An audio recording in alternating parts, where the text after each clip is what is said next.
And good night to you, Grenada, Carriacou, and Pretty Martinique. Once again, it is time for Talking Points. My name's Sheldon Scott. I'll be here with you up until the 10 o'clock hour.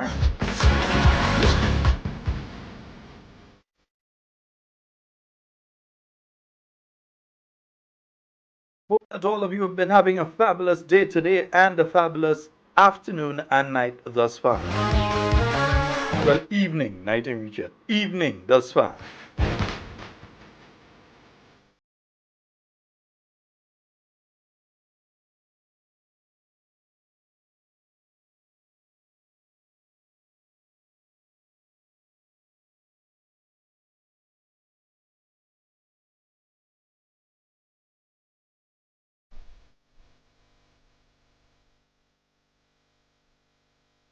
And let me say a special good night to all of you joining us via 91.9, 91.5, Real FM. Good night to you, Mr. Andre Donald. Good night to the staff, the Real FM family, all the listeners via Real FM. To my loving people of St. Patrick, a special good night goes out to you.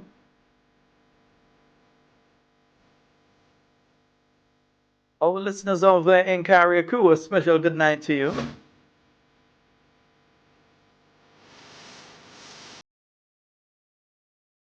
Start off with some different kind of gospel these last few days, boy.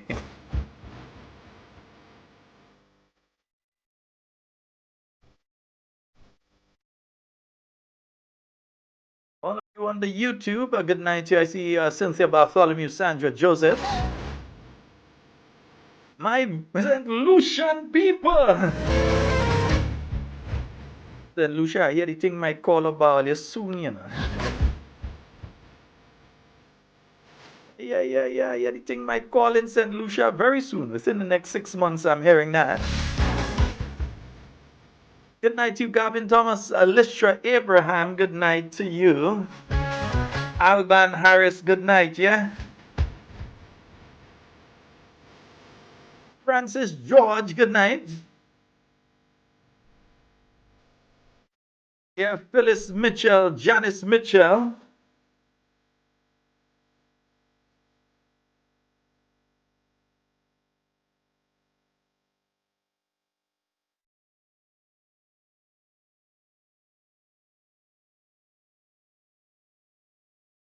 We also say a special good night to Kathleen Ledlow, Faithful and Hallie Douglas, I see you there.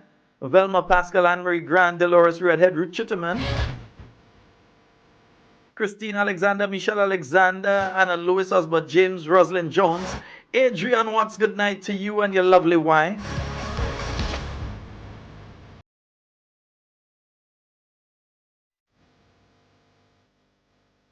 Agnes Henry, Nancy Peters, Jackie Raymond, Deborah Laborde, Crime Spice Witness, Kathleen Nice, Shirma Jeremiah. Let me stop here.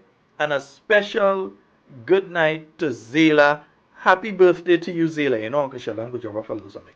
Happy birthday to you, Zela, right? Yes, indeed. It's Zela's birthday tonight.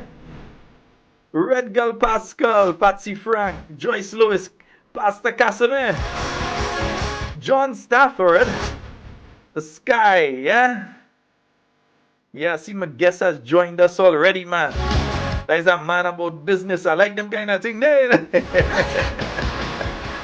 Moko Pen. Good night to you, bro. And let me see Hermie and Baptiste watch all of you on that Lorna Joseph Johnson. I see you, Joyce. I see you, Gemma, Ron, Jacinta, Clive, Hermie and David, Denise. Yeah, I see all of you.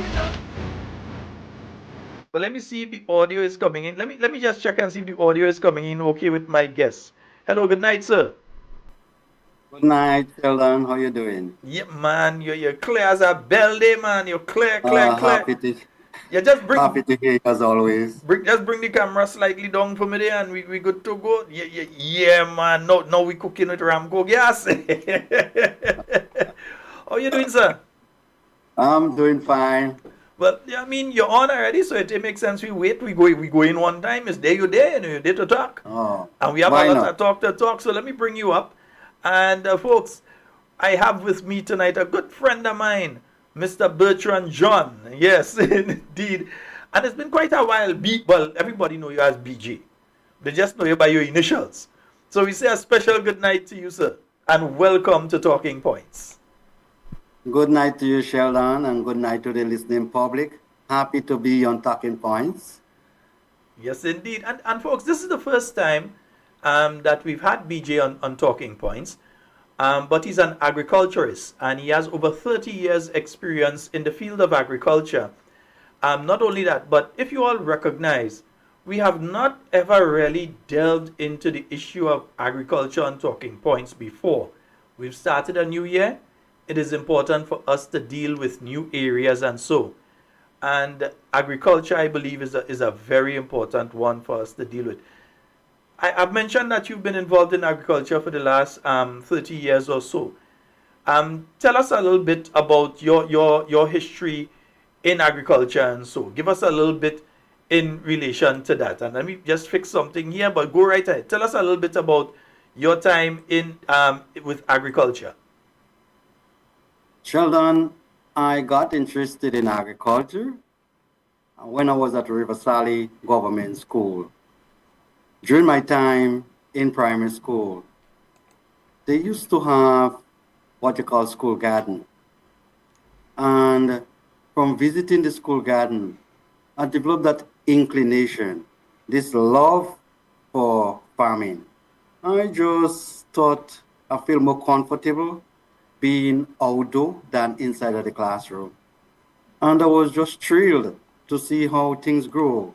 There seems to be some intricacies with regard to how plants actually grow and how you cultivate plants. And I just fell in love with it from then. And from River Valley School, I went to McDonald College. They used to have school garden also there. And by, getting involved at school level, I developed the the affinity for this thing. I developed the love for it. Yeah.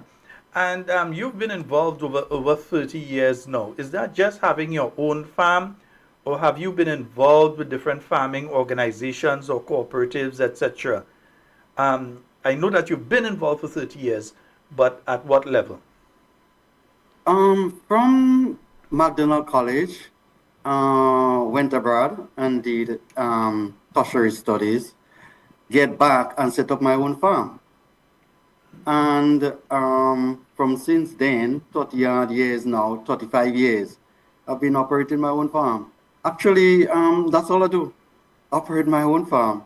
Um, I do things, elsewhere for people, but on a temporary level, Mm-hmm. never permanent. Maybe for a year or two, I try setting up somebody things for them, and that's it. Always doing my own individual farming and assisting people to set up their own farm. Also, you've helped other people to set up their Yeah, own man, there is farming. no farmer um,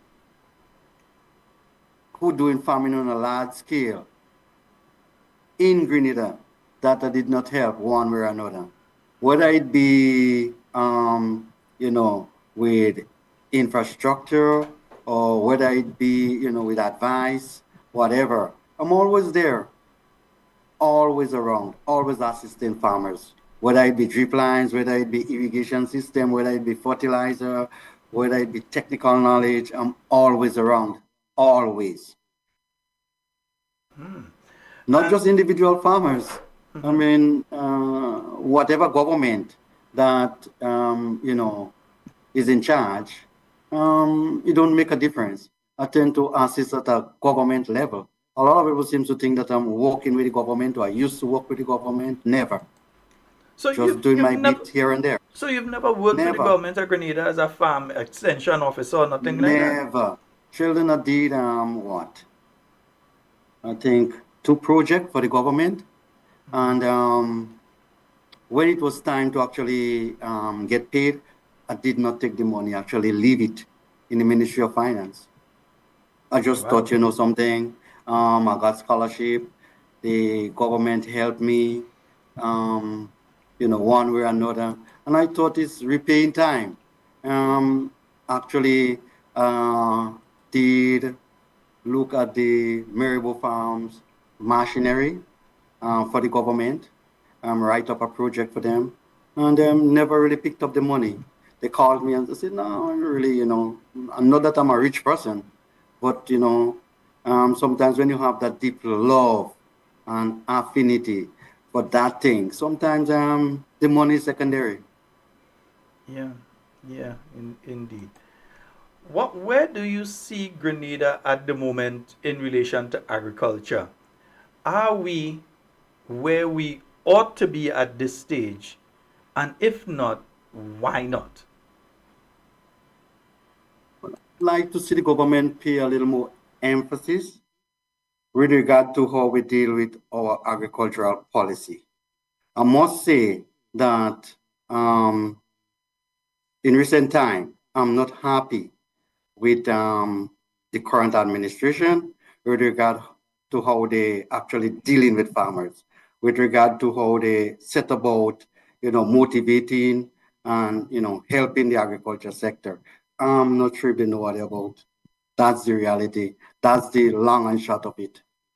I mean, think about we had a hurricane in July and what? We 6, 7 months after, farmers are still struggling to get whatever small assistance that the government had promised them. You know, farmers have history with regard to, going back in the field and finding the resources to, help, resuscitate their farms. And I think the government is lapsing in that particular area. I don't think they, definitely have a plan as to the way forward. I don't think that's the problem. Lack of planning, But I thought there was this lack of big. interest. But BG, I thought there was this massive plan in relation to bucket trucks and so on to go and pick mango and make nectar and all this sort of thing. Are we seeing at least the groundwork for something like that being laid by this administration? Are we at least seeing some significant moves towards something like that, so that we would reduce on the amount of wastage that we have? Because I know that's a significant problem now, wastage in relation to agricultural produce. Is it something that we see a move by this administration towards? Or is it that was just talk and right now we're not seeing anything like that? Sheldon, no disrespect and no hard feelings. But when you have somebody telling you, 2, 3 years ago, that hang on, we're gonna chop all the seaweed that is, coming ashore. To say we're gonna find some bucket truck to go and pick mango, it's small thing. Um, same trend, same pattern, but that's just small thing. I'm not sure if the people who speak those kind of language, if they know what they're about, or if they know what they are talking about, they don't. Where we gonna find the roads for the truck to pass to go and pick those mangoes? Those mangoes on the roadside. What do we really do with them? Do you see how much mango julie you see on the roadside, or mango ceylon, or mango of high value, or crops of high value growing on the Well, roadside? that was the other question I was just about to ask you, because I made a statement a short while ago, but I wanted to challenge my own self on the statement, which is that wastage is one of the main problems that we have with agriculture right now.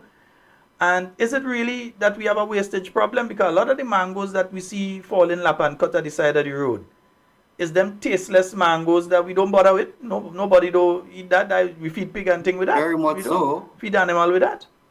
very much so. And remember, those mangoes are seasonal because of the way we cultivate them. So if you were to set up a factory to do, say, mango nectar, where you going to get the raw material from?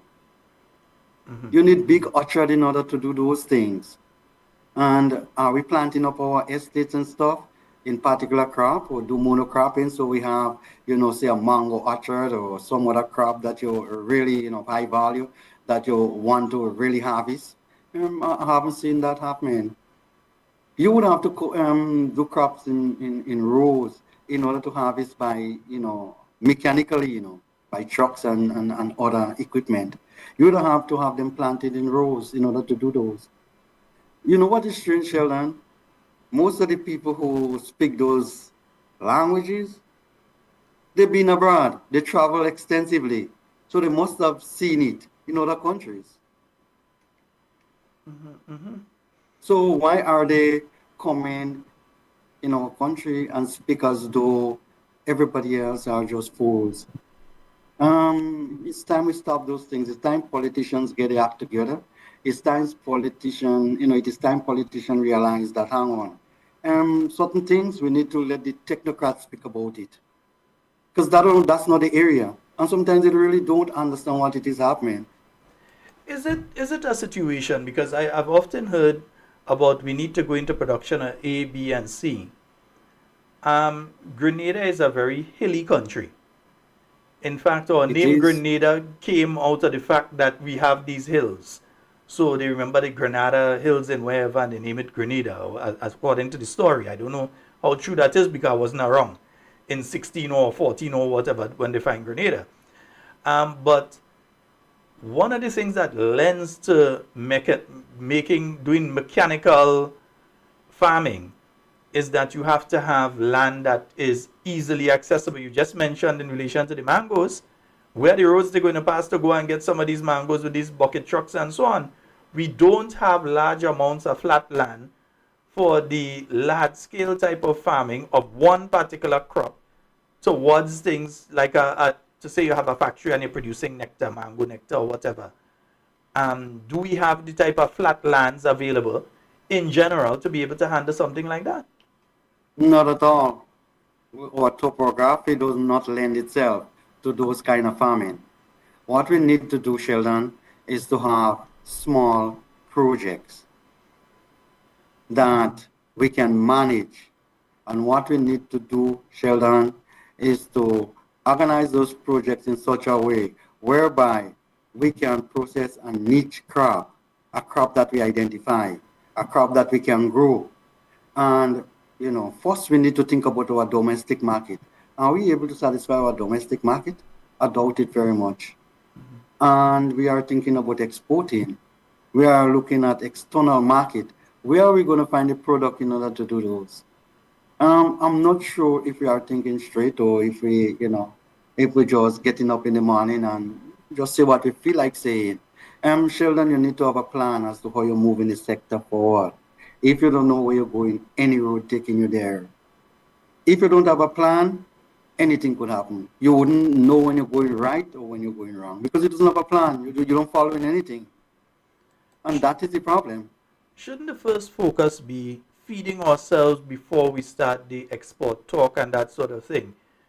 Grenada finds itself in a situation, and it's not a situation, we'll be honest here and say it's not a situation that is only in the case of Grenada, but throughout the Caribbean you have a similar situation where when it comes to imports, we import a lot more than we export. I remember having a conversation with a friend of mine. I think he was running for Congress in the US recently. And he was doing a project for his master's degree. And he was asking me about Grenada fish imports. And I was laughing at him. I said, but wait, Grenada is an island, You're telling me about fish imports. We have fish right around us. We don't import no set of fish and so. And when he started to provide the information about the amount of fish that Grenada Island, with fish right around it, is importing, the millions that we spend on that on a yearly basis, whether it's canned tuna, it's sardine. We know Easter in a few months you're going to be talking about your mackerel and that kind of thing, Mackerel. and Mm-hmm. your smoke herring and the saltfish that we use and so on. And you're speaking literally tens of millions of dollars in fish that we import an island surrounded by fish. So is it a situation when it comes to agriculture and fisheries that we should be more looking at how we feed ourselves first before we start with the export part of things? Because we could probably cut out a lot of the imports that we're making and save some money. Very much so. So is it that Sheldon, when you think about something like saltfish, think about the cost or the price for fresh fish and think about the price for saltfish. How difficult it is for us to make saltfish. That's an easy process. We should be able to do those. And we export all our tuna and stuff like that. Yesterday we import the whole, a whole lot of tuna. tuna chunks? Sardine, we don't have sardine here, so that's okay. what you don't have around and what you cannot produce, or what it costs you to import, and you're going to be cheaper than what you produce locally, then you should go right ahead and do it. However, Sheldon, um, we're talking about job creation. We are talking about developing our economy. We are talking about opportunities for the youths and other folks, the fisher folks and whoever might be interested, in doing something in the fishing industry. Yet still, all we do is to catch the fish, catch the lobster, we freeze them, and we send them abroad, and we are quite okay with that. I'm not sure if you're not buying them back, it's quite possible. You understand what I'm Some saying? of the tuna we buying might be tuna that was caught in It is Grenadian quite waters. We possible don't because we know. do export a lot of fish. In fact, I had some friends from Jamaica here in recent time. I think it was a year or so ago. Jamaica don't export fish, and they wanted to get involved in the exportation of fish. And I think it was a project funded by the United Nations, the World Bank, or something like that. They came here and they were looking at how we, handling our fish in order to copy, the pattern so they can get back to the country and, do the same thing.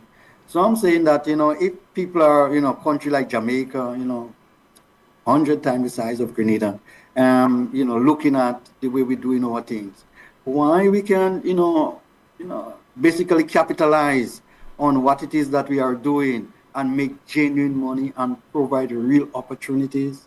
You're not seeing that happening because we don't have a plan, because we just do things in a haywire way. We just say, hang on, we can provide fishing trawler, we can provide you with some training, and the marketing aspect, we leave that out.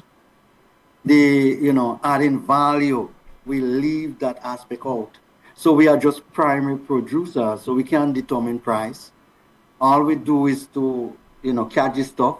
They know if it stayed too long, like you remember when we have COVID, we catch a whole heap of fish, and fish was almost, selling at, minimal price Lap and cut. because we don't have market and we cannot process. And people know that we are just primary producers, so they treat us as that. You think about our nutmegs. They know we cannot keep it for too long. So even though they squeeze us with the price for a while, we, and play hardball, in the end we have to bow, we have to beg, we have to say, okay, you can go ahead and do it. Think about our management. Think about the resources that we have.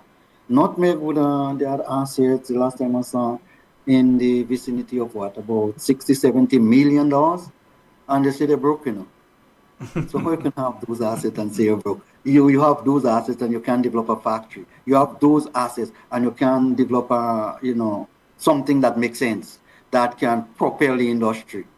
Think about it.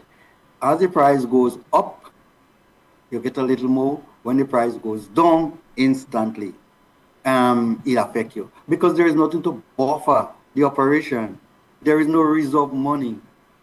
And this is the problem that we have, and we don't really have a serious plan for those things. Think about the quantity of money that would have passed through the Nutmegs Association over the last 20, 30 years. We probably should have a few $1 billion, in reserve with regard to our nutmeg industry. Cocoa, similar. We have the best nutmeg, we have the best cocoa in the world. Let me say So something. how comes you cannot produce the best chocolate in the world? Is that a difficult task? No. And we take our nutmegs, put it in bag, send it in Europe. They don't grow nutmegs there, but the technocrats over there know how to grind it. They know how to, package it, and they know how to get it back to us. Why we can't do the same? Why when we're producing, our, kids and stuff like that, why we don't educate them along that line? Why the government don't say, hang on, something? We are a nutmeg producing country, so the next set of people that we give in scholarship with regard to agriculture would have to basically, study, the area of processing and packaging and marketing. You understand what it is really happening to us? We're missing out on the opportunity. And because of that, people are getting despondent because the farmers are getting older. The young people are seeing that, hang on, it's difficult for us to, get into that and for it to make economic sense. And what we turn to doing, we turn to basically killing out one generation. The next generation wouldn't take the slack, and then the industry falls. That's what eventually would happen, and that's what it's happening. And that's Think about why, the quantity of nutmeg we used to produce before, yeah, and think about the quantity we are producing now. but that's You can see why, what's happening. There is a decline in production. See what happened? We had Hurricane Burial, and we had, a lot of our nutmegs and cocoa, were affected, damaged. And we need to replant, and we need to do it better than how it, was. And we seem to have to give a farmer $4,500 to help him. Where are we going with that kind of policy? This is, how I should put it, that is handout policy. You cannot build the agriculture sector on those kind of things. but let me say this. And I want to roll back a bit. When you spoke about us and production, I remember many years ago, Dr. the Right Honorable Keith Mitchell, I remember him calling me. We were in opposition at the point in time. And he said, where you meet him at the Spice Basket. And when we went there was a function where the fisheries in Grand Mall, they were doing what they call bacon of the sea. So they were taking the fish and they were drying it, and they had smoked fish and different things, and they were calling it bacon of the high quality, excellent packaging and so on. Grenadians would not buy it. It was in the supermarkets. Huggins had it. Hubbard's had it at Food Fair, different place. Grenadians would not buy it. You have the situation that years ago they used to do smoked fish, they used to do salted fish. So the capability is there. The knowledge of how to do it is there. But the population has the appetite for the foreign stuff, which they see as better, which they see as, I want people to see me buying this cheap thing. So they have that mindset. We see it as well with the La Grenade products, the products produced by our Governor General, that people would go to the supermarket, they go into Foodland or Food Fair or Carriacou or Andals, and they go in there and they see the locally produced nutmeg jelly and the guava jam and all these things, and they pass it straight and they go for the libbies and the matuks and all these other things from other countries, and they leave their own stuff there, albeit some Grenadians, and I must big up the diaspora on that, when they hear they want to carry back something from home, so they try to get the local stuff to go back with. But our own people are not buying it. So is it that we need a change in the mindset of our people, all of our people, in relation to all aspects of agriculture? Because a lot of times we tend to blame governments. Is it that we, the people, we ourselves, need a change in our mindset in the approach to agriculture? Sheldon, the government are just responsible for providing a job for you and ensuring that at the end of the month they can pay you a salary. They're also responsible, all right, for the way they want the country, which direction they want the country to go. And if you want your country to develop in a serious way, your education, with regard to how you educate your people, would have to change. Sheldon, how many times you put on the telly and just look at 7 o'clock news? I don't think I see anything local on it, Is you're talking about the mindset? Well, it's the mindset that they are creating.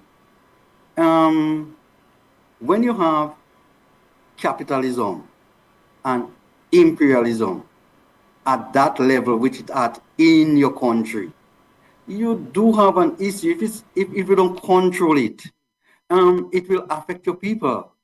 When you have those big companies, and I don't want to call name on your program, Call it. say them fast food companies, Go for it, call they it. would come here and they would sell you those garbage, and they would ensure that they advertise and they have the money to do it. They would clog up your mind. They would, more or less brainwash you to a certain extent. When you go to school and you watch the curriculum that they are, using to educate the young people, when you watch the school feeding program in the school, All of those are geared to, more or less telling you don't eat local, So it's not just the people. Okay, let me give you an example. We are producing local chicken in Montrose, and a sizable amount, fairly large quantity. I see the truck go around from time to time, going around from time to time. How much are the school that buy those chicken? How many are the school? We prefer the foreign ones.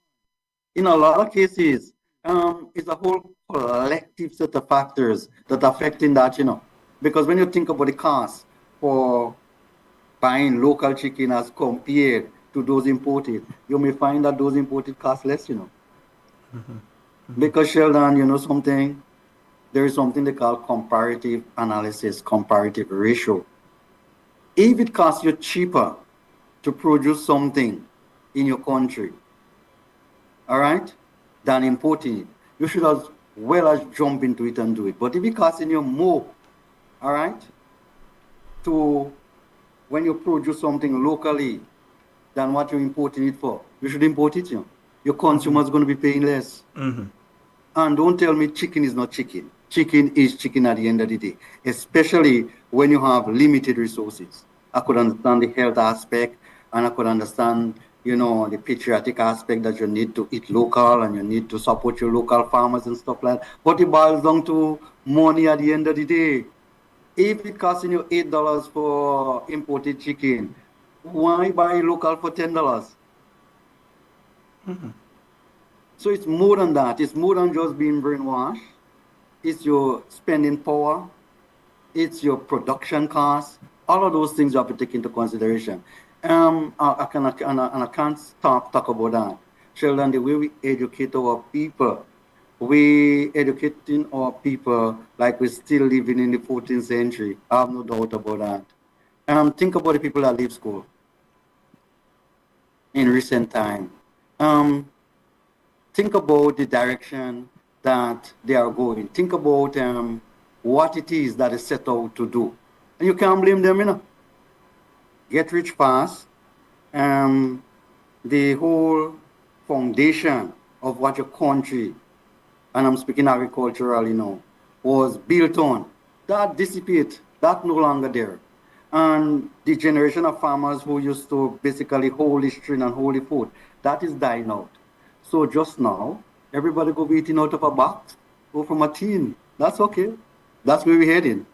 And I'm saying that you would need resources in order to do that. The United Nations warned us a long time ago and say, hang on, food prices in the world are going to go up.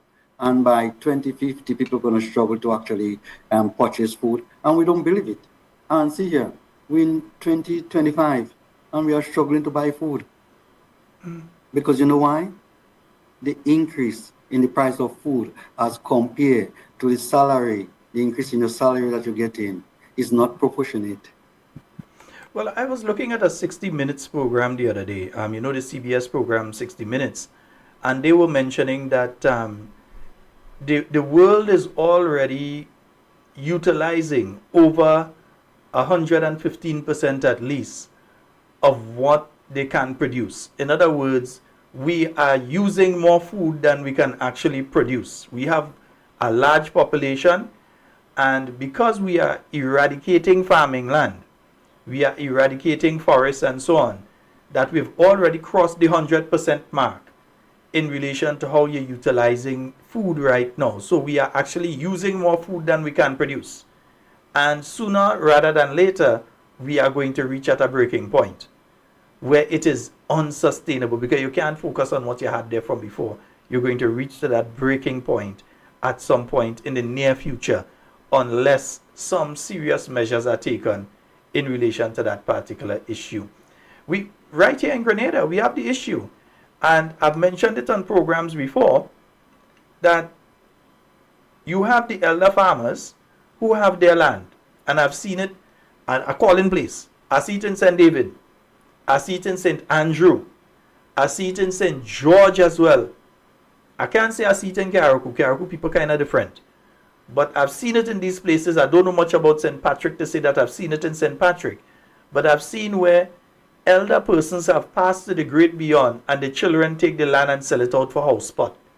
Cut down cocoa, cut down nutmeg, everything, level it.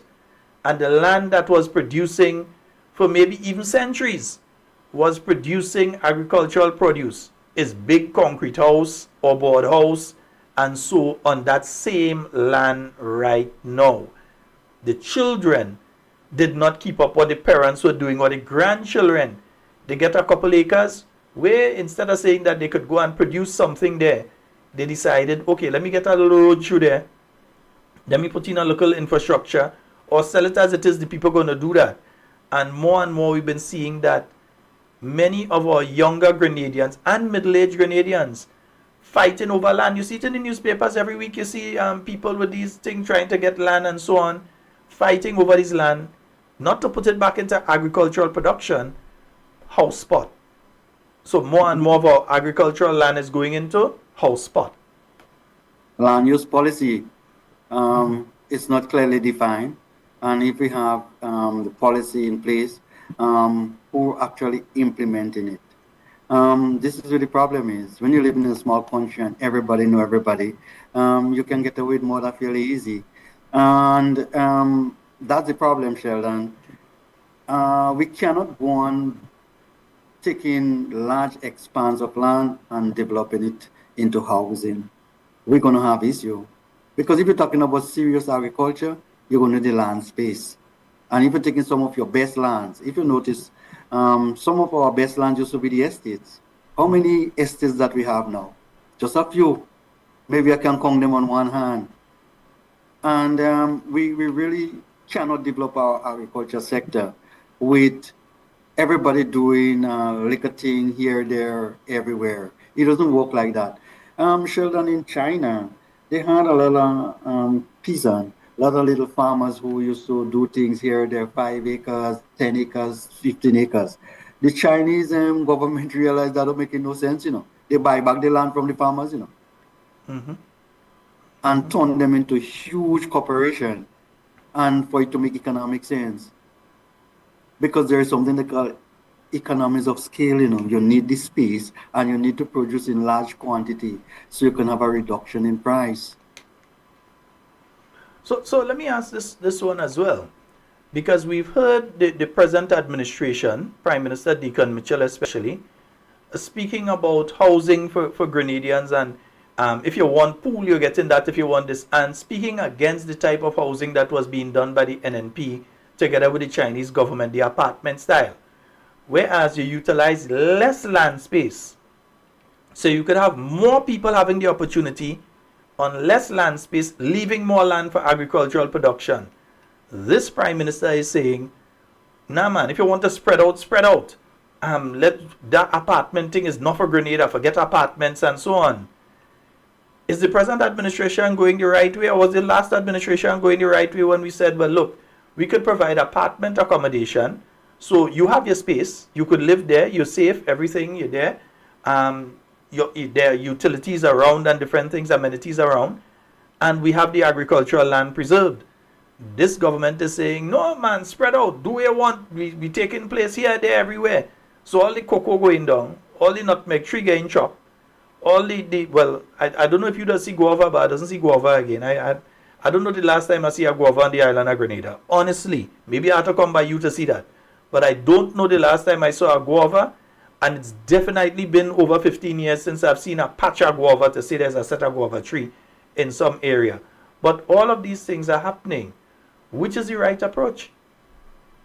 Sheldon, not all the things we see happening in developed countries, we need to take and say, hang on, something, we need to look at this very closely.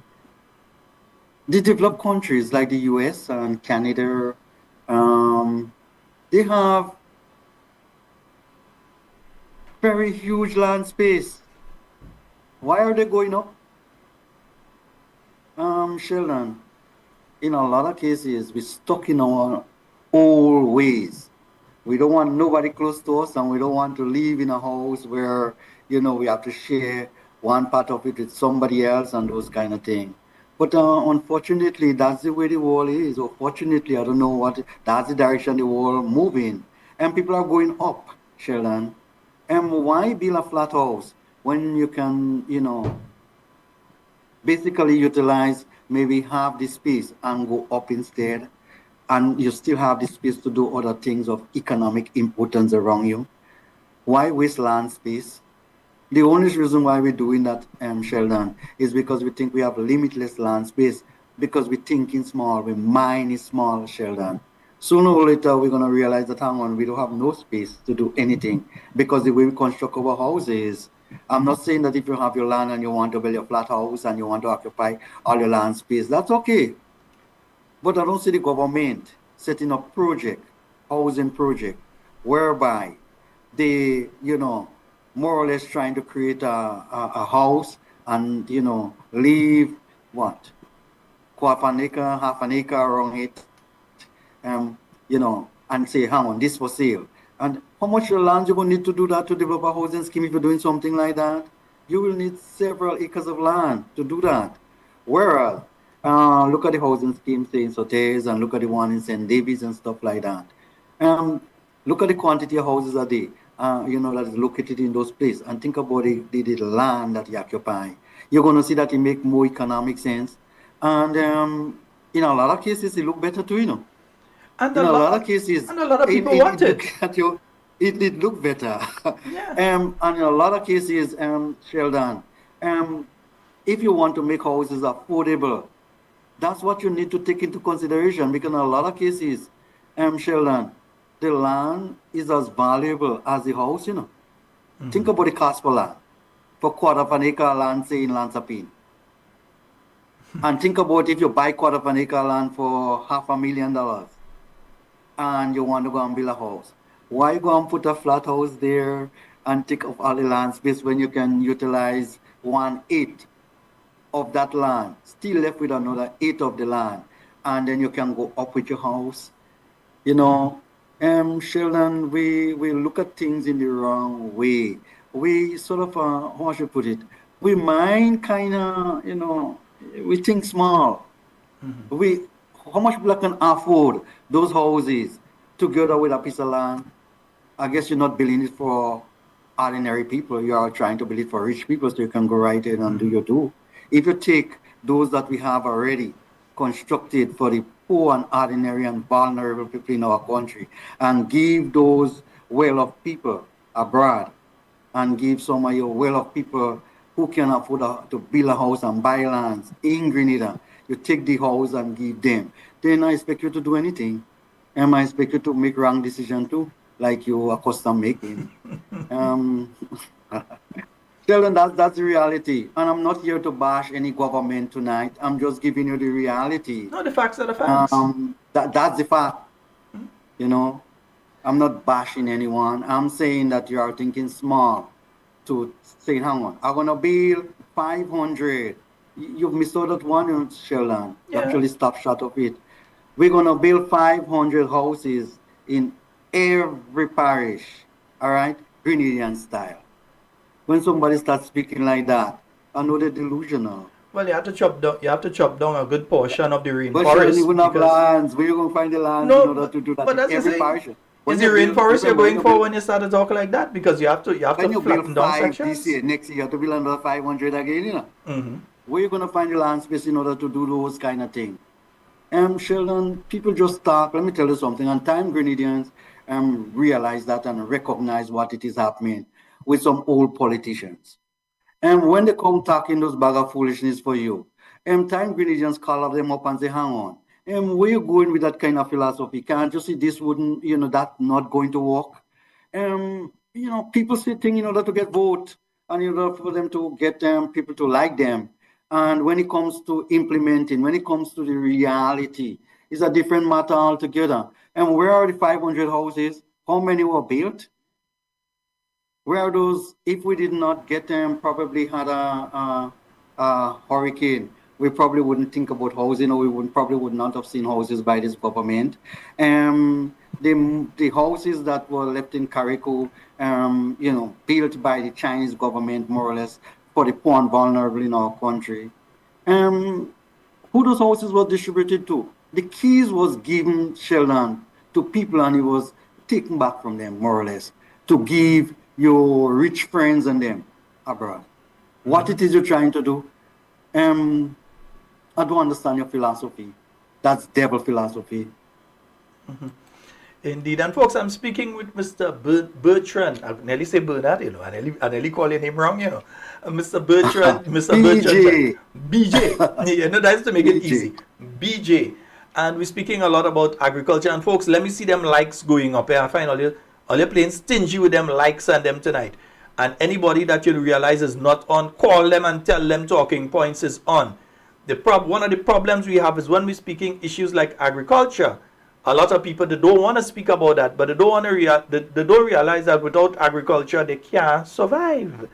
If you have no agriculture, that is it for you. It's the base of your country, Sheldon. Yes, so you need agriculture. I'm seeing a comment here. BJ, did you know that we the farmers got from GCNA for Xmas or Christmas a piece of cake and a glass of juice? That is so shameful. I'm asking myself who came up with that idea. Are we children? It is so sad. So they get a piece of cake and that is what farmers getting now. I thought they used to get bonus back in the day. They used to get bonus, Sheldon, in the good old days. The thing have changed. The correlationship of forces in the world has changed. The whole dispensation of things has changed, and we're not adopting. And that's the problem. We are traditional and old-timeish in the way we function, in the way we think. That's the problem. I remember quite a number of years ago, I spoke with a friend of mine in Singapore. And he said, well, okay, you're from Grenada. So you're from the Isle of Spice, man. So I want some spice. And he said to me, he wants to get some cloves out of Grenada. And when he said cloves, I said, well, man, yeah, man, we are real cloves and thing. If you want clove, you're getting clove. He said, okay, so I want to start with 140-foot container in the next 3 months. And after that, we go. And I had to stop him there. Because I knew there was no way I was getting a 40-foot container full of clove to send to this gentleman in Singapore and then be able to follow up in short order with another container and another container and another container of cloves. It just would not happen. It was easier for him just to go to Indonesia, which was closer, and get the cloves than to get the cloves out of Grenada. But he saw an opportunity, another market that he could have gotten his spices from, probably to the US, not even necessarily to Singapore, but to a business enterprise in the US or so. And you know, that said something to me at that point in time. I remember in the 1990s, I would go into Epping Forest in St. David. That's going down into La Femme there. You're walking down into Epping Forest, and you're smelling the cloves. You're smelling the cinnamon. You're smelling the spices when you go. You actually just smell it. You could smell it in the air. You're walking, going down the road, especially in the late evening, and so you would smell it. All that gone. The lands that were under these things have now been repurposed, and many of the trees have been cut down. The first place I see people do cinnamon and so to roll it and so is down in Epping Forest in St. David. And those things in a lot of instances do not exist again. Are we still really, and this is a pointed question to you, can we still really be considered the Isle of Spice?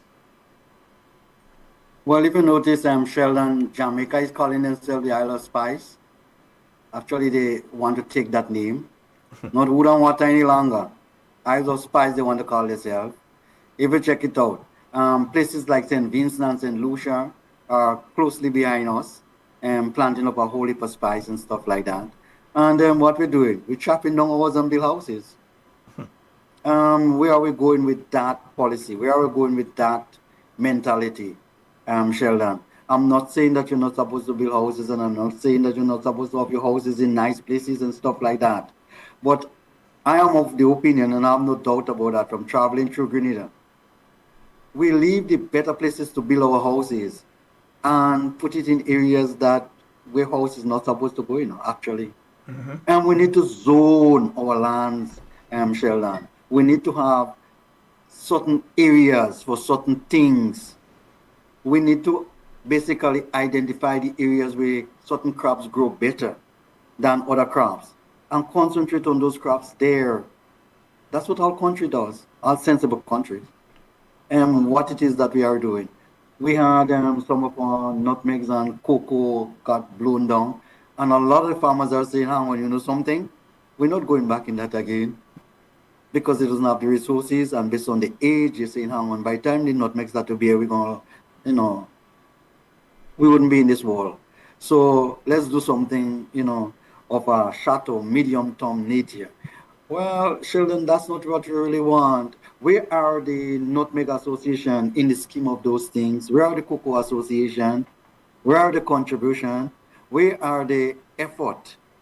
Where are the impetus that they more or less have to provide so farmers can get back in the field and do the necessary things? Did you hear the price for cocoa in recent time? $6 and some cents, which is very good. It could have been 10, but that's okay. We can take six something. How many farmers that have the cocoa to exploit that price or to capitalize or benefit from that price? You understand, Sheldon? And we've been And seeing this more is and the more of problem that that. we are having. The problem that we are having, we don't have a definite plan. For example, let me tell you, um, Coco could have said, you know something, we got 40, 50 hectares blown down. So you know what we're going to do? We're going to put in the resources and we're going to plant 100 hectares. Where are the resources coming from? You must look at the financial statement of those institutions, a lot of them are just functioning on overdraft. If they don't sell this particular month, they cannot pay wages. That kind of thing. Or the bank did not give them an overdraft, then they stop going without pay. No raise of money, and they keep tarrying along and encouraging farmers and say, do this, do that, do that. Well, the world don't go like that. You need to provide the capital resources in order um, to achieve your objective. Without money, you're not going to achieve your objective. You couldn't just go around telling people that do this and do that, and you yourself doesn't have a plan. Where is your policy? Where is the guideline?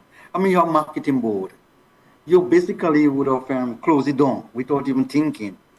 And I don't know what it would have done to you.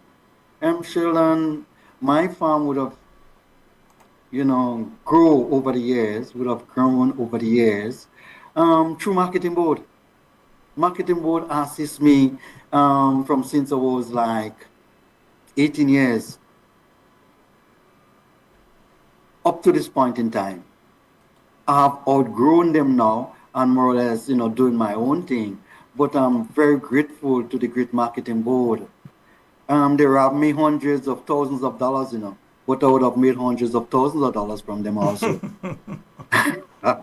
And that's okay because that's more or less a national asset, so to speak. Is a statutory body, and they have to survive. And trust me, the role of marketing board, don't think this current government understand it. I don't think so. Or else they would not have done what they did to marketing board. This institution is too important. It's one of the main pillar of our economy, one of the main pillar in the agriculture sector, and you treat it with disdain, and it upsetting me. It actually affected me. Not that I sell to marketing board any longer, but I know I've been to marketing board almost on a weekly basis over the last 30 years or so. And trust me, Sheldon, you know how nice it is for some, small farmer to come in with a bag with 40 pounds of stuff, and at least they could have, sold it and say, something. I have $120. I can pay the light bill with that, or I can pay the water rate with that, and those kind of things. Those are the services that marketing board used to provide. Several times I went to marketing board to dispose large quantities of stuff, and it would say, BJ, we would take half because we have some small farmers who, come in and they have stuff too. We can't take all your stuff, and we would have to ensure that they themselves survive and keep doing what they are doing.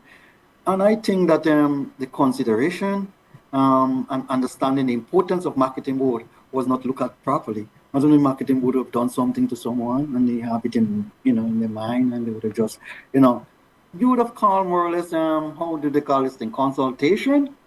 And I listened to all the consultation because you carried it live.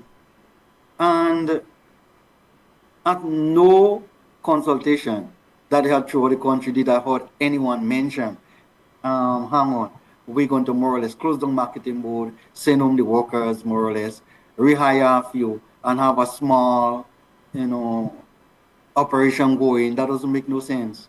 Where are we going with that? Sheldon, it's difficult for a farmer to farm and grow trying to sell the stuff. You want a place to basically get rid of the stuff. Marketing board used to buy stuff from me. And not that I could not have gotten, exorbitant price elsewhere, but they buy in bulk and they take it off of you. And sometimes they do have small losses. So when they do try, robbing me or say, BJ, we have to reduce the price, then nothing I can do about it. Because you have to understand that that's an entity that is not just serving you alone, but serving the country and serving the farmers of the country and building the economy at the same time. Yet still you treat it as though you're vexed with it and you close it down, and that's the end of that. And when people start clamoring about it, what did you do? You see how we look at it, or we're going to do something with it in the next year or two. This is 2.5 years going on 3 years, and see what happened. It's still functioning on the edge. And one then this guy actually, or those guys actually love agriculture, love country. I'm not sure about that. If you love a country, you don't do those things. If you love agriculture, you don't do that neither. Well, if they say they used How to go about a and, team? if they used to go and pick nutmeg, Sheldon, just hang on. Why a team could not be, put in place to seriously study marketing board and look at it and come up with a plan as to how we move forward? Who you see now doing consultation? What prime minister doing in consultation to do with marketing board? Tell me. Camera him like so? What he going and sit down inside of the going around the country as though he's the Minister of Agriculture? What it is he hoping to benefit from that? Sheldon, I don't really understand. I'm confused. And then you come up with your plan and you say, something, we're going to close it down and, re-employ some people. Some people, all now, they're waiting on the payment or whatever, the final payment from the government, whoever closed down marketing board, and they haven't gotten it yet. And where we going with those kind of policies? Sheldon, we don't like our country. If we like our country, there are certain things that you would do, and there are certain way that you would behave. And the manner in which we dealing with our, institutions, that is of, tremendous importance to our country. It just basically clearly demonstrating that we're not serious about what we set out to do. We're just talking. Our words and our action does not coordinate. And you see, I'm seriously concerned because we've asked the question several times on this program, what is taking place with the marketing and national, well, there's no longer a marketing and national importing board. There's supposed to be a new public-private partnership entity that was supposed to have been started since June of last year. It seems highly likely we'll get to June of this year without anything taking place with that. And remember, the marketing board has the monopoly on the importation of certain items into the state of Grenada. So it is an entity that could be used to make money. Right now, I think that they have sort of given different companies the ability to bring in the sugar and things like that. But that's supposed to be the Marketing and National Importing Board. And we also have to ask ourselves the question, where is, and I mean, you're a person in the agricultural field, you have many friends and contacts in the area. Have you heard any move towards a new entity or any move towards what exists now? And I really don't know what exists now. I sometimes go in and grab 2 items because just you're in the area and it's there in Grenada. But have you heard anything of what the new entity is going to be? And on another issue you mentioned earlier, when you mentioned Jamaica and these countries calling themselves the Isle of Spice, I remember reading an article in the Jamaica Gleaner right after Hurricane Ivan, where they slated how much acres of land for nutmeg production. Trinidad did the same thing after Hurricane Ivan. They were seeking to get into serious nutmeg production. They made a concerted effort and put a certain amount of acres of land under nutmeg production. Recently, we saw the same thing with St. Vincent. Even though they have the ganja, and we will come to the ganja in a while, but even though they have the ganja trade, they have decided that they want to get into nutmeg as well, with the assistance of the Ministry of Agriculture of Grenada, who I believe have given them planting material and so on, so that they are now able to plant the nutmegs and get into the nutmeg production as well. So we have these other Caribbean territories watching at Grenada and say, well, all ain't serious about nutmeg, and if all ain't serious, there's a market for it, we going to take it over. And at the same token, we have an entity like the Marketing and National Importing Board when it comes to other produce that is being treated in the way that I'd say it's being treated in the way that it's being treated, but for all intents and purposes, it doesn't exist again, so it can't be treated anyway. Very much so. If you think about it, Sheldon, while the other countries are positioning themselves, while they're more or less putting themselves, in an area whereby they can have sustainable development, we aren't thinking about it that way, Sheldon. Sheldon, you have to add value to those things in order to generate revenue so you can basically amplify what it is that you set out to do. Sheldon, think about it. From our nutmegs, we can do pharmaceuticals, soap and oil and whatnot, things for beauty shop and whatnot. What do? We put it in a bag and we send it abroad. 90% of the nutmegs that are being used, they grind them and put them in like a shaker and stuff like that. And because people hardly use whole nutmegs. And they sell it. We can even grind some nutmegs in Grenada. We have a huge factory sitting somewhere in St. Andrews up there, basically deteriorating. And we still have the external connection from God know when, from 1914. We selling nutmegs to some people in Europe. And when they're ready, they take some of our board members for like a trip over there. They give them a little whatever, like a tour, and and then all of a sudden they come back home and they forget what it is that they set out to do, and they continue with the same pattern, same trend. And Why BJ, we cannot BJ, provide? Sheldon, do you know that the government cannot provide work for everybody? Of course, but let me take a little stick here because I know someone is trying to call. I'm not sure who's trying to call and get you, but let me see if we're able to take that call and you can hear what's being said. Hello, good night.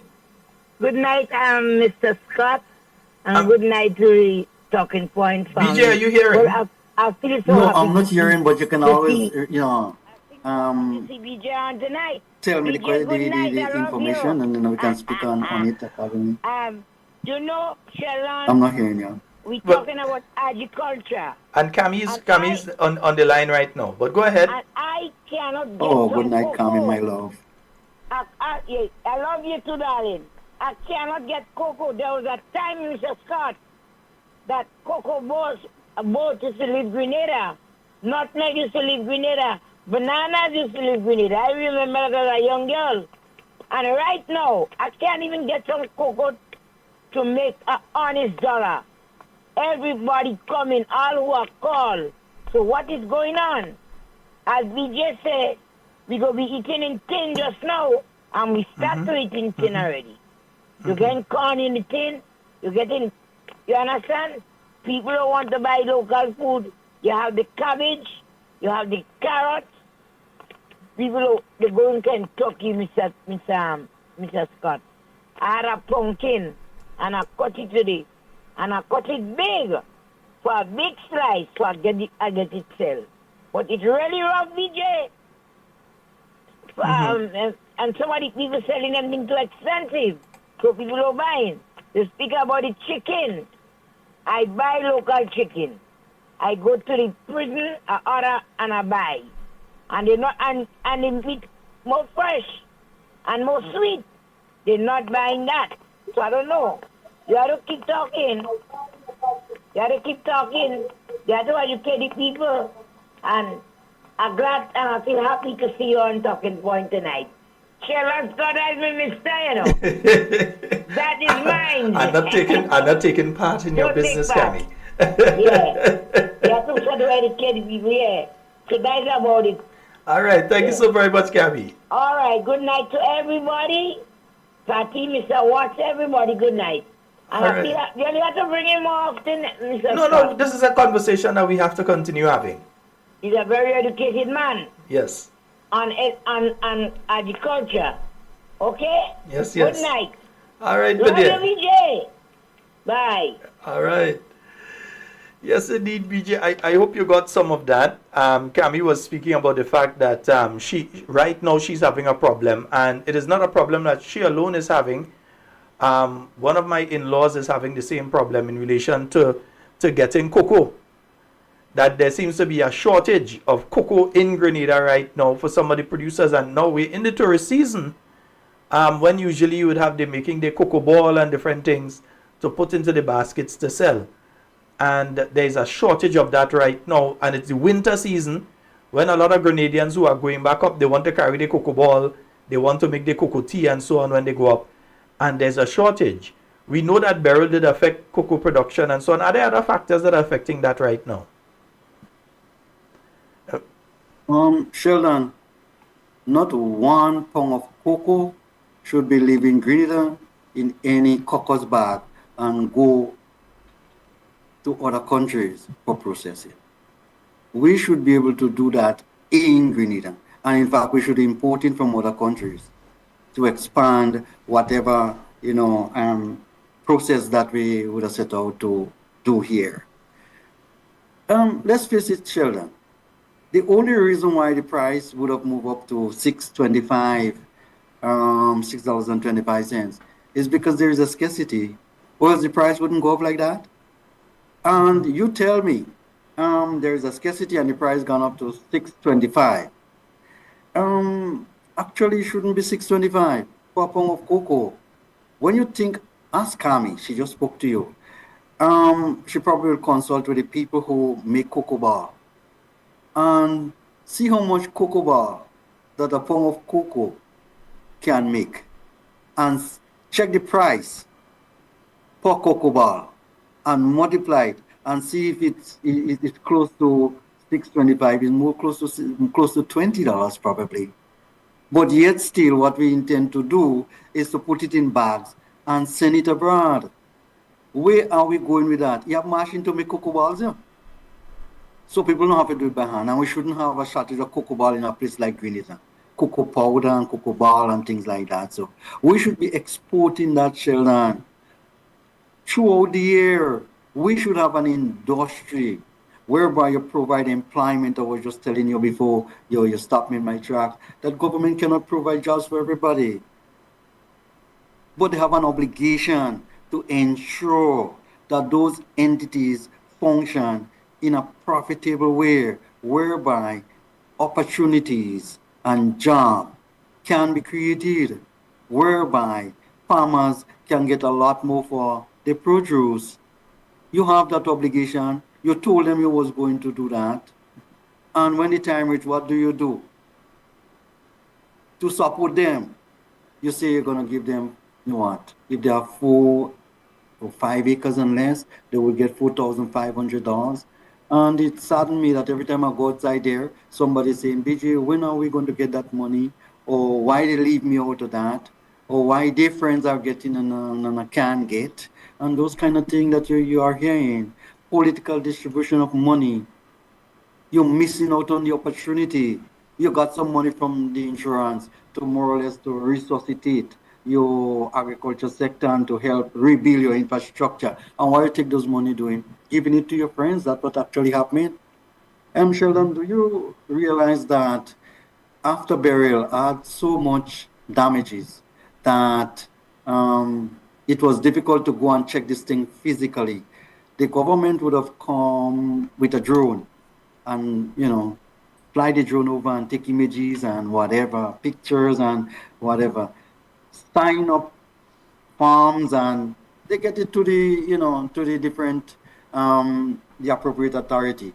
And would you believe when time to pay, They give me $4,500, and I would have 82 acres of land, and I would Wow. have lost hundreds Wow. of thousands of dollars. And the minister came up, Minister Cornwall, finance minister. He came to distribute the money. Apparently, he did have nothing to do. He came in planes at the office to distribute the money. And when I went to collect the money, he said, you know something? A man like BJ they doing that? Well, it's not them, it's you. Who them? A man like BJ them doing that. So they're playing the like a blame game. Oh, the people and them in the office. Who in charge of those people and them in the office?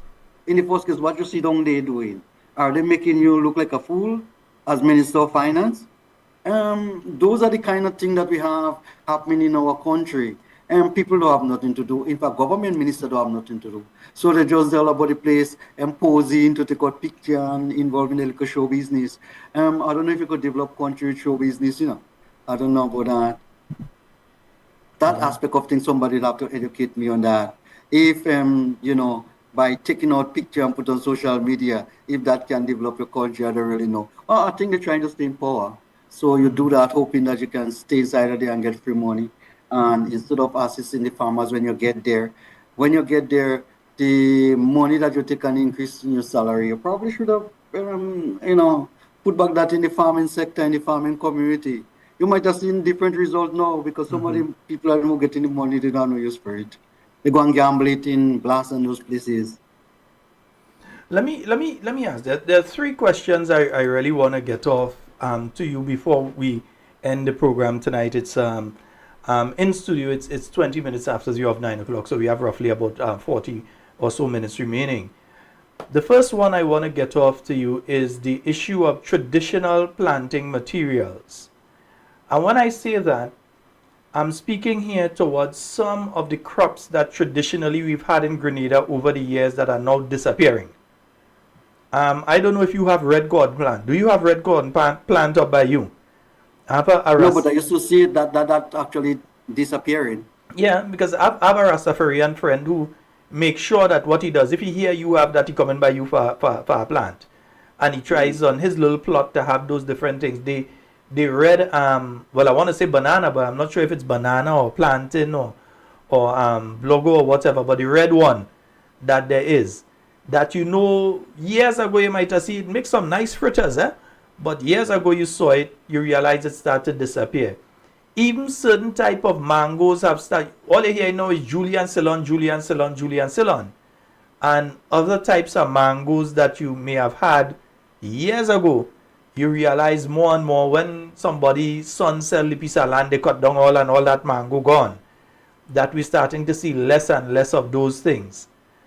Um, what do you believe needs to take place in relation to this? I was surprised. I remember they had Mango Fest during the time of the New National Party. There was Mango Fest, and was surprised to learn the amount of varieties of mangoes that there are in the state of Grenada. I can't remember the exact number, but it had a lot and tasted good, everything.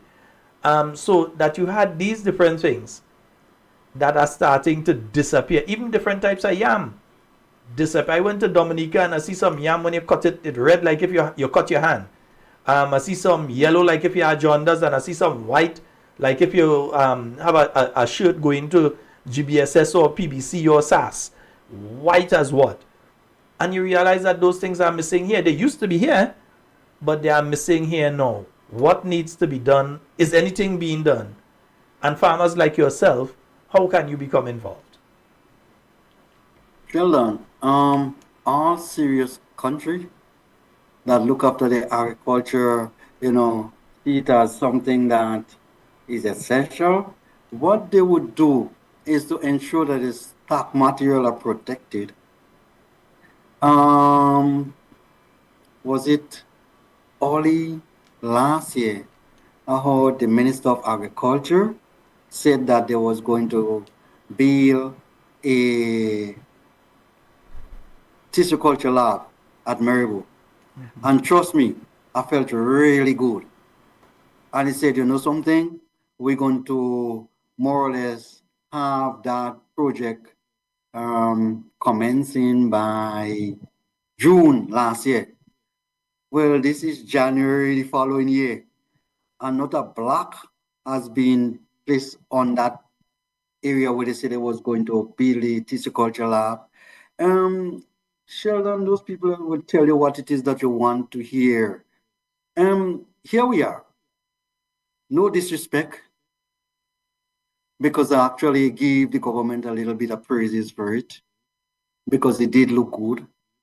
We take how many dollars and put up drone in the sky, we say for independence last year, that fly and light up the sky, and that disappear. And the only thing you have to show for it is memory, you know, and some picture on some camera or something somewhere that somebody can say, look at the display. Aren't we supposed to spend those money in a more tangible, meaningful way? Why we couldn't take 5 million out of that? 22 million that is still put aside for what? Independence celebration, and try to make ourselves independent? You think independence is show business? We could have taken 5 million and build a massive tissue culture lab so we can protect all our good stock material, ensure that we have it, and ensure that we can set up big fields with it if we want to. All right? What do, Sheldon? We take the money, we bad spend it. People are asking, what Jenny Simon asking, could you give me a rundown of how that money was spent, the next one, and nobody can answer. And this one ducking and this one running here, there, everywhere. This is the way we're spending state money, Sheldon. Aren't we supposed to providing more or less marketing board who had financial issue, as you were saying? How one sector like that, who you have 20,000 farmers in Grenada, you know, who was serving 20,000 farmers? You close down that, and you're taking money and gallivant and doing show business with it, and you're saying marketing board or shutter money. Why couldn't you use some of those money to more or less put marketing board on a better foundation? Why couldn't you do that? Sheldon, when you give little children money, they normally do the wrong things with it. That's the end of what I have to say. You give little children money, they normally buy wrong things with it. When I was small, my daddy and give me money, mama going at the Canada. When we come back home, I don't know nothing because I'm buying things I don't want. You understand? And that's what is happening. The way the guys are spending money in Grenada, they are spending it in the wrong areas. So you cannot get sustainable development. You cannot get inclusivity. You cannot get opportunities for people who really need it. What are we doing for the young people? Tell me. Mm-hmm. You say you're going to more or less make them permanent. All right? Well, I thought by making them permanent, you would get some of them who just educated want to work at your farm school in Maribor, you know. I thought you was going to more or less say you're going to revive that. You said that during your campaign, you know, going on 3.5 years, I can't see anything happening. Well, then that's the problem. When spending money in the wrong area and not that little money doesn't pass through our hand. All right? But where we are spending it, you cannot get reward and benefit for it. You cannot get sustainable development. You cannot get continuity. And that is the problem that we are having, Sheldon. We always have to be stretching out our hands, begging for things that we ourselves can create. Mm-hmm. What we're doing for the next generation? What we're doing for the generation to come? Where the next generation of farmers coming from? Well, somebody need to tell me those things. Agriculture is not something you talk. Agriculture is something you do. Mm-hmm. Mm-hmm. You could talk as much as you want and stay hungry if you want. Someone is telling me that the red banana was called Kakapol. Yeah, Kakapol. Mataburo. Yeah, but apparently different people but we're losing that. It's disappeared. Sheldon, this used to grow in the hillside. It's sort of like wet areas in one way or another. Mm-hmm. And you know when it's kind of ripe, you can go in the garden and you're hungry and you light a fire and you just roast it. I wouldn't know because it disappeared now. I remember years ago living in Springs and I was living with my aunt at that point in time, and she got a plant of it. And she was treasuring this plant that she had in the yard. So I remember that. But since then, I have not been seeing it around. It's not something you go in the market and see. No, that disappeared. Yeah. And even, you know, a lot of stuff that I know in 1990s as a child, that what we had as snacks, and so you know, it's Easter time or whatever, and you want a snack. You're not going in the shop to look for something in a plastic. You're looking for your fruits that are available at that point in time. So whatever time of year, that's what you're looking for. You're looking for your plums, or you're looking for your sugar apple, or you're looking for your sour sop or your mangoes, whatever it is, your mammy apple, whatever it is that's available at that point in time. But there seems to be a total shift now. Whereas before, people like me would go and climb any tree except coconut tree, but I'd climb any other tree to go and pick fruits and so. And now children just reach in tongue and they pull out their money and say, "Give me that bag of thing." So it's changed. That's how the world come. Yeah. Sheldon, I was in Jamaica a few years ago with a friend. I carry a white guy with me from the UK, and we went and looked at some tractors. We wanted to buy some tractors, and you know, when we was going to the airport, we saw, you know, people selling mangoes. So he stopped the taxi, you know, say, "BJ, that's mangoes." I say, "Yeah, that's mango Julie." And some of the boy, the man buy, you know, $20 mango, you know. That's a lot of mango. And him start sucking, you know. And I say, "Brother, you're going up on the plane, you can't suck too much of this thing, you know." And careful. And he say, "BJ, what's wrong with you? The area where I come out in England, we never see like ripe mango, fresh mango like that. We buy dry mangoes. We never see fresh mangoes like that. This feels strange, you know, and that kind of thing." The point I'm making, Sheldon, is that, you know, there are opportunities if we handle our affairs properly. There are areas where we can create jobs and more or less ensure that the people who involved in farming, the people who more or less producing those crops, can benefit from it. Can, you know, why people look down on farming? Why people look down on farmers?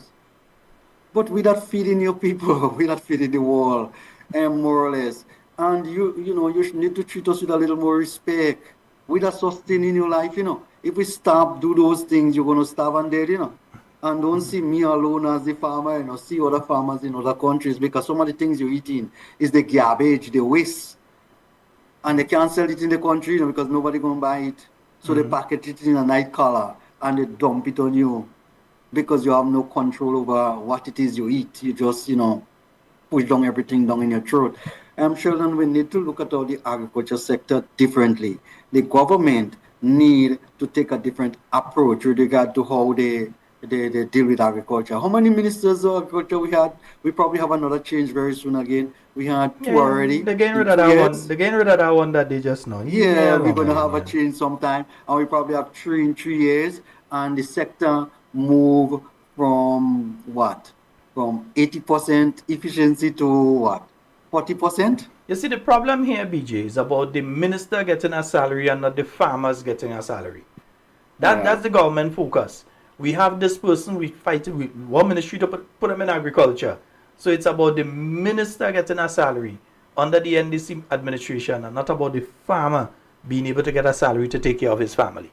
And that's one of the problems that we have in. So just not getting rid of the one that they have there. We know that. Within the next 3 to 6 months, that one gone. Yeah, tell And you, there we within go. 3 to 6. Sheldon, They know how good mountain. Within 3 to 6 months, the minister gone. All right. No, it should have gone long time, since refusing to pay farmers this small bit of money that they would have gotten to assist farmers after burial. That happened in July. By September, they should have made him go, but they take too long. I guess the others incompetent just like him, so they can't make each other go. Incompetence can't make incompetence go. So they're playing around with the people's life and the, you know, sustenance. They don't care about that. As far as they're concerned, if hurricane could have passed and they say, you know, something, rain could wet those people rather than we letting them go in some houses that the Chinese give us. It tells me that you can starve them to death too, you know, if you get a chance. You don't really care about people. You don't like humanity. You don't even like the people in your country. You don't care about them.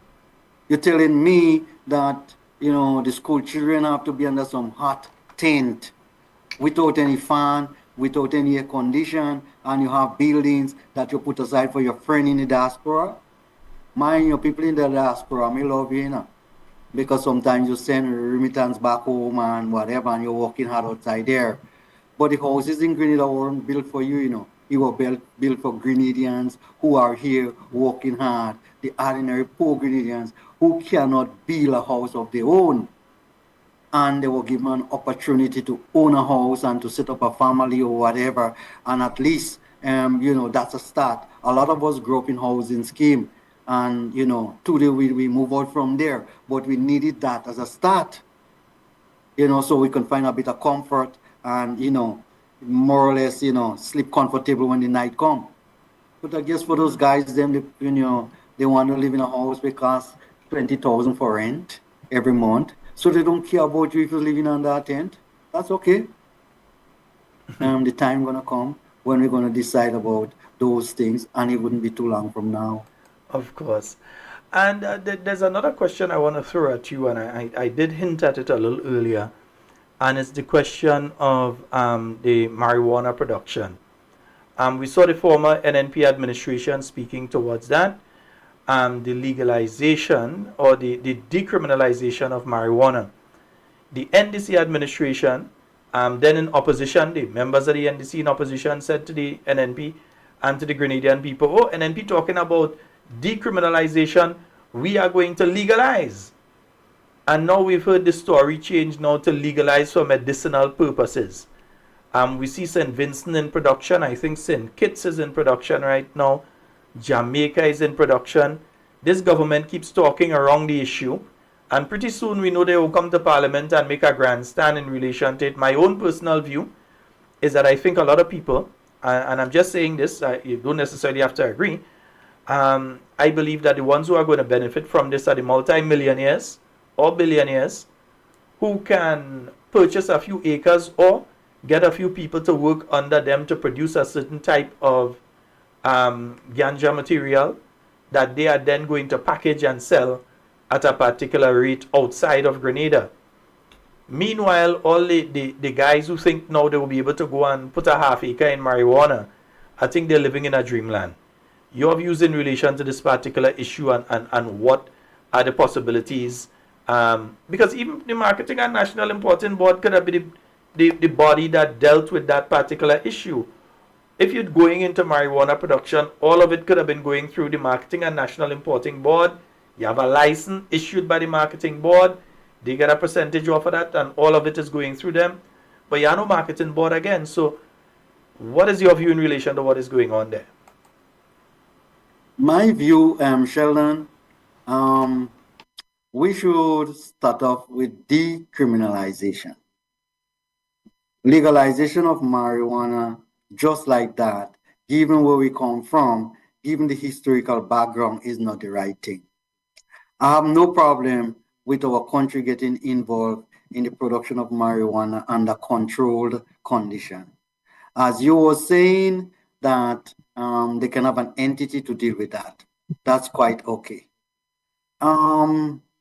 Sheldon, we're so slow with regard to making the right decision that by the time we so decide, oh, we can get involved in marijuana production, and marijuana would not be of no value to anyone. And you're actually almost reaching that level already. I'm not even thinking about that, Sheldon. The world has passed the stage whereby people more or less utilize marijuana just for smoking. It can be used for many different things.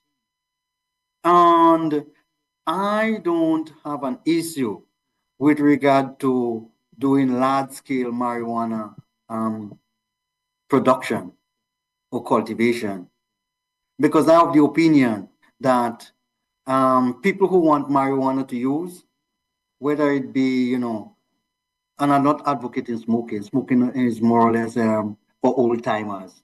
They should be able to go in a ganja shop and buy weed, because here you are. You're saying you're not legalizing it. You're saying that it's a drug and you need to more or less decriminalize it. But it's been sold almost every other shop around the corner. So it's basically happening without you yourself doing it. Sheldon, this is elementary economics. If something is in demand, prepare to import it if you're not producing it. One way or another, the world we are living in with this free market system, global village, is going to reach in your country. Think about how many millions of dollars, and I'm not disrespecting or saying that, or drawing a card on our producers in St. Vincent, but a lot of our money does go over there, to buy marijuana that, how I should put it, is not of the best quality. And I have no doubt in my mind that if we are producing unique cocoa, and we are producing unique nutmegs, and we are producing unique mango jelly, and we are producing unique watermelon, I have no doubt whatsoever that we will produce unique ganja. And I have no doubt whatsoever that that can be a multi-billion-dollar industry if set up properly. The whole idea about people doing like a half an acre here, like a quarter of an acre there, somebody with 10 trees, or you give them license, that on them is chop out hand and chop out foot and drama. You don't want to do it that way. The place should be properly fenced, the camera should set up, it need to be grown under proper controlled condition. If somebody wants to buy some marijuana, maybe for medicinal use or other use, they should be able to go in a licensed shop and buy it. The government can pick up whole heap of taxes on those, and you need to control it before you set. I went to Jamaica a few years ago, and I was like, guys, you people not coming, me brethren, them. I say, you people not coming here. How come you can hold some weight for me? Here the man. Greeny, the ganja outdated, illegalized here, and nobody bother with it. Yes, because it's being grown in large cultivation elsewhere for particular uses. I'm not saying that people are not doing the little things here, there, everywhere still, but that's not what you really want. You want to do this thing and make it make sense. You want to treat it as a crop of economic value, high economic value. You want to get people involved in it, not for the rich man to just get richer. You don't want to treat it like that. You want to ensure that somebody who has a 5-acre land can grow good proper ganja. He can more or less export it under control condition, like how you have a rum, Sheldon. You can't take out rum, I used to walk in River and you can't touch the rum until the revenue pass, the revenue officer. He has to come and measure it and test the proof and do all of those. And then the government would charge you tax based on all of those factors. You understand? They call it excise tax or whatever. It's the same way you can treat your marijuana. You know how much for it was 130,000 US dollars to apply for a license to grow marijuana in Miami.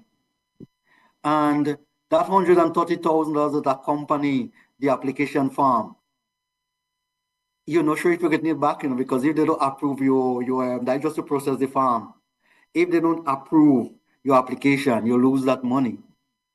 Well, if they weren't making plenty of money with it, the license wouldn't be costing that quantity of money. It'll cost a lot less. So it's a crop of high economic value. It needs to be controlled. It shouldn't be open and let loose like that. And you're talking about legalization. You need to legalize your mind to close. That's why you're having issues now. Sheldon, whereby people can grow ganja under controlled condition. There should be areas or ganja shop where people can go purchase ganja. And more or less, you have a smooth transition to whatever is set out to do. Sheldon, before they have playway and thing, there's also something they call way, And some guys used to put some numbers in a thing. I remember it. I remember and it. they go around the village and man bet. And when 11 o'clock is the first drop. That was long before playway, then the government must, or the people who in authority must say, but we town. This making a lot of sense. If we functioning and it's functioning so profitable and people are adhering more or less to the whole aspect of the game, why can't we legalize it? They legalize it and they call it playway. What's wrong with that? Huh? So Sheldon, you see, sometimes when the government refusing to take certain stand and to do certain things, people will take the appropriate measure in an effort to do what they see needs to be done. Whether or not you want it to happen that way is a different thing. You need to control the process. That's what government is all about, children. To control, to set the policy, to more or less, pinpoint the guidelines. So you have smooth transition and you have a chaotic society. That's all I have to say on weed. And I'll say a few years ago, I was in Jamaica, and they were trying to preserve their genetic material because their marijuana is a different type to what you're seeing through the rest of the Caribbean, in fact, the rest of the world. And they were actually to the point of trying to copyright it. So they were copywriting the genetic makeup of the particular type of marijuana that they were selling. Not only that, they were even copywriting their jerk chicken and their jerk pork and the process. The Jamaicans were copywriting that so that if you have to use it in a hotel in Thailand and you're doing jerk down there, you have to pay a license to the Jamaican people and the Jamaican government to jerk it because it is licensed, it is copyrighted. And they were in the process of doing that. We have nutmeg here. We don't try to copyright our genetic material to say Grenada nutmeg is this type. It gives this amount of oil, this amount of produce, this amount of mace. It is special. So we the genetic material here, we're copywriting it. Nothing like that. We're not taking that approach to these things, which are also generating revenue. A lot of countries, Sheldon, normally buy seeds and stuff. And a lot of countries will tell you, no, we're not letting that seeds get out of our country. We're not selling it. You're not authorized to, if you're living here, that's okay. We're not selling it outside of the country. And not for any disease or anything. They don't want you to get a variety. You understand? Now, people don't grow ganja by seeds anymore. They do it by cuttings. So you have this standard variety right through. It does not change. The genetic material remains the same. And where are we farm school? Where are we colleges that teaches our, young people or whoever, our prospective producers to, understand the technique that is necessary to do this thing on a large scale? Why are you going to say you legalize it and then you're going to grow some bushweed that you alone end up with it and nobody else wants it? And Sheldon, you grow some seedweed that, everybody asking if you're crazy and stuff like that. Sheldon, all these things in them require special technique in order to do it properly. And we could as well as start learning those techniques now. So when the time reach, we can exploit whatever market that is available. How much for pound of tomatoes? A pound of tomatoes no, we are staying out of that market totally. I say no to that totally. So, not because I had the locks in my head. Don't get tired up. But no, I understand where you're coming from. Yeah. I would want everybody to stay out of that. All right. However, if the man and them selling us the Kentucky and the McDonald's and the whatever and the Domino's, pizza and whatever, why we can't send them some weed? They're killing us with those, So we can sell them some good weed so they can do whatever they want to do with it, whether they want to make candy or use it for pharmaceutical purposes or whatever. That's whatever they want to do with it. We're treating it as a crop. A lot of the things that they send to us, they treat it as a crop, They fever grass and whatever they put in the sage and whatever they put in bags and sell it for tea for us. They cultivating it, And you can use those things if you want and get high. If you want, it depends on how you use it, You could get high on nutmeg. You could get high on nutmeg. It's a hallucinogenic. You tell me, man. Nutmeg is a hallucinogenic. You have a lot of things that you can use for those things. So I don't want people to, how I should put it, I don't want people to treat marijuana with disdain. And I'm speaking to the Christian community now. we can basically treat this thing as a crop, a high value crop, grow it under controlled condition, and pay out our national debt and ensure that it's done properly, whereby our country can benefit from it. So people can't say, hang on, you're growing a drug or you're growing a this and you're growing a that and this. No, you couldn't treat it like that. You have a lot of things that you're growing that have similar effect as marijuana, but you don't know it a lot. Including nutmeg. And more things too. No, let me ask this though. Is the focus because you see the government speaking about that, is the focus on the marijuana going to reduce other crops that we urgently need? We find ourselves from now again, banana shortage, this shortage, that shortage. Is it that if we get heavily into ganja production, marijuana production, if Grenada goes heavily into that, and remember we have the excellent soil here, the volcanic soil, hardly anybody could stand up to us if we decide we're going into that heavily. Will it be a situation that the cost of average food stuff might end up going up? Because the people who grow the okra, who grow the eggplant, who grow the cabbage and the tomatoes and that sort of thing may say, nah, the money again from that is joke. Let me go and plant some marijuana instead. Are we playing a dangerous game when we're talking about getting in heavily into marijuana production? I see some people talking about that, but they're not talking about a mismatch. They're talking about if you have 3 acres, you put 2 acres into marijuana production and reduce it to 1 acre for root crops or whatever it is. Are we playing a dangerous game? Children, you're going to need a license to do it in the first case. You have to show that you have the capacity to do it. You need to ensure that you have the condition to do it. Like, for example, just like how you have inspectors passing around, so you need to have government inspectors passing around and stuff like that. And more or less, you don't want to do it in a loose way. It has to be controlled. You cannot say you have 3 acres. A man who have 3 acres, what he doing with going and produce ganja? He wasting time, Sheldon. Mm-hmm. If we're doing those things, we need to basically fence around the area, have security cameras, have proper guards, all of those things. And when you do produce this stuff, if you want to have a certain percentage of it, maybe what? 1/20th of it stay back in your country or whatever for domestic use, then that's okay. But everybody should not be given license to grow marijuana, and it shouldn't be a wash your foot and jump in. Anybody who have land can get some marijuana seeds and plant. I tell you, going to pull out a 1 foot and 1 hand man in Grenada. Mm-hmm. You don't really, initially, that's what's going to happen. You don't really want to do those things. You want to ensure that lands that are arable, that are cultivated already. You don't want to go and remove cocoa to plant marijuana. You don't want to do something like that at all, because it's going to affect your economy one way or another, your food security and all of those. It will affect it. So you don't want to do those.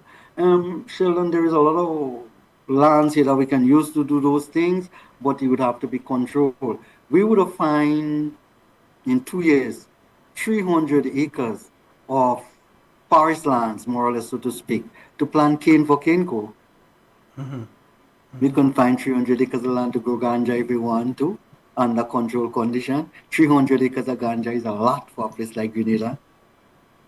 Mm-hmm. It depends on how you do it. You have to be doing it under controlled, administered condition. It's not a loose ball game. You got too much a breakfoot man in the game.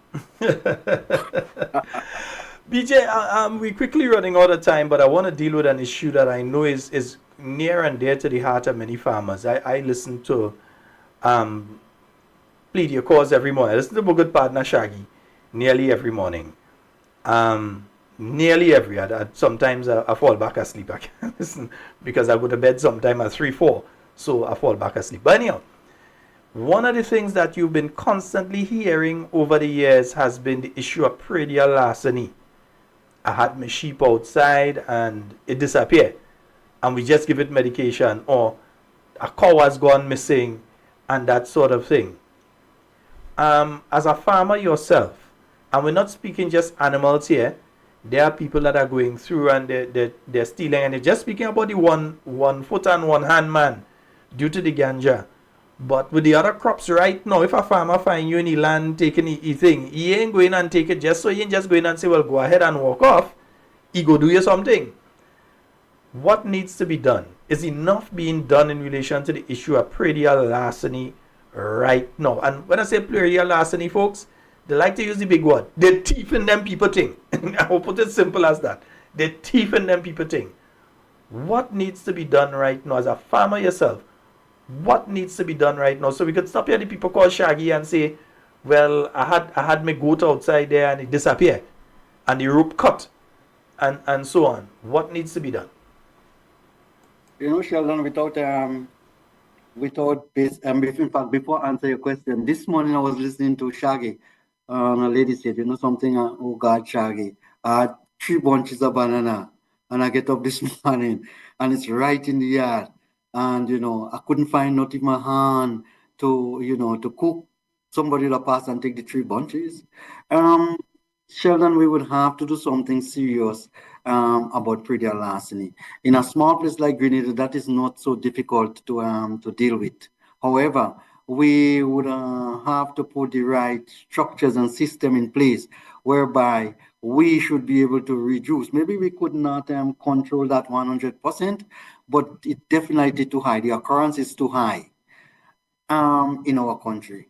But Sheldon, there is another side to it.